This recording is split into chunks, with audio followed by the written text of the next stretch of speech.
Day 10. Which do you mean? And turning round, he looked for a moment at Elizabeth, till, catching her eye, he withdrew his own, and coldly said, "She is tolerable, but not handsome enough to tempt me, and I am in no humor at present to give consequence to young ladies who are slighted by other men. You had better return to your partner and enjoy her smiles, for you are wasting your time with me." Mr. Bingley followed his advice. Mr. Darcy walked off, and Elizabeth remained with no very cordial feelings towards him.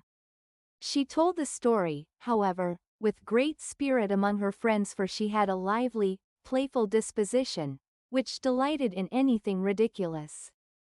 The evening altogether passed off pleasantly to the whole family.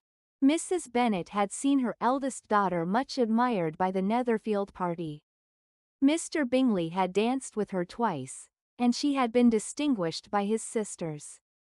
Jane was as much gratified by this as her mother could be, though in a quieter way.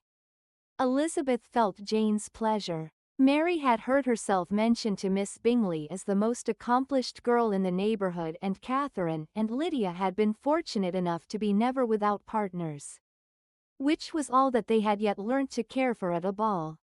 They returned, therefore, in good spirits to Longbourn, the village where they lived, and of which they were the principal inhabitants.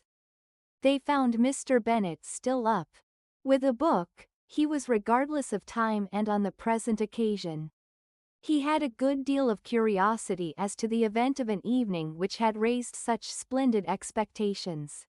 He had rather hoped that all his wife's views on the stranger would be disappointed, but he soon found that he had a very different story to hear. "Oh, my dear Mr. Bennet," as she entered the room, "we have had a most delightful evening, a most excellent ball. I wish you had been there. Jane was so admired, nothing could be like it. Everybody said how well she looked, and Mr. Bingley thought her quite beautiful, and danced with her twice."